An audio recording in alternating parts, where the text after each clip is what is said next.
नमस्कार, कृषि जागरण के न्यूज बुलेटिन में आपका स्वागत है और मैं हूं जिमी।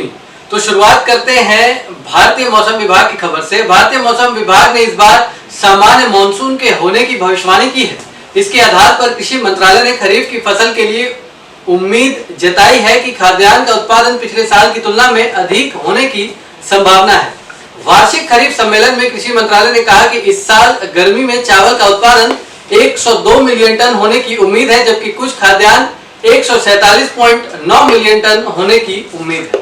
उत्तर प्रदेश में जल्द ही 2 नए कृषि विज्ञान केंद्रों की स्थापना की जाएगी। ये केंद्र मुरादाबाद व रायबरेली में खोले जाएंगे। उत्तर प्रदेश में कुल 69 कृषि विज्ञान केंद्र पहले से थे। इसके बाद सरकार ने 20 नए केवीके शुरू करने का फैसला किया था। कई जिलों में तो कृषि विज्ञान केंद्र संचालित भी हो गए हैं। अब उत्तर प्रदेश में 91 कृषि विज्ञान केंद्र हो जाएंगे।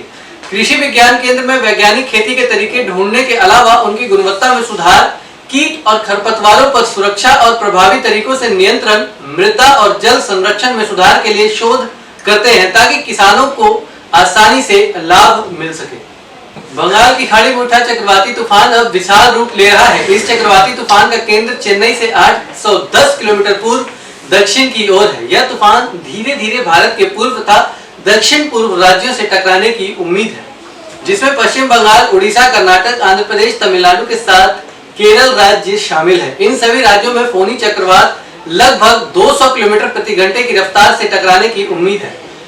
इस तूफान से जहां मौसम विभाग ने मछुआरों के लिए चेतावनी जारी की है, तो वहीं दूसरी तरफ जिन राज्यों में रबी की फसल की कटाई नहीं हुई है, वहां पर काफी नुकसान होने की संभावना है। वर्ष 2019-20 के लिए रबी फसल की सरकारी खरीद जोरों पर चल रही है।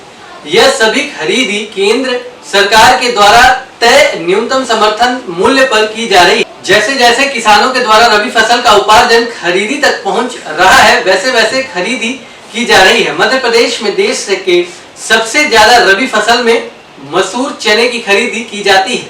इसके अलावा गेहूं सरकारी खरीदों में दूसरा स्थान रखता है। इस वर्ष सरकार ने पिछले वर्ष के मुकाबले ज्यादा खरीदी केंद्र स्थापित किए हैं। और आखिरी खबर खरीफ फसल की बुवाई से जुड़ी हुई। रबी की कटाई के 2 माह बाद खरीफ फसल की बुवाई शुरू हो जाएगी। इस खरीफ फसल में एक महत्वपूर्ण फसल धान की है। इसकी खेती उत्तर भारत से लेकर दक्षिण भारत तक होती है। भारत में सबसे अधिक क्षेत्रफल में धान की खेती की जाती है। अलग अलग राज्यों में खेती होने के कारण इसकी प्रजाति भी अलग अलग हो जाती है। सभी राज्य अपने प्रदेश के किसानों के लिए बीज की व्यवस्था करते हैं। इस कड़ी में उत्तर प्रदेश से किसानों के लिए राष्ट्रीय कृषि विकास योजनांतर्गत एकीकृत धान विकास कार्यक्रम के तहत धान की बीज अनुदान पर उपलब्ध करवा रहा है। इसके लिए सरकार किसानों को 50% की सब्सिडी दे रही है।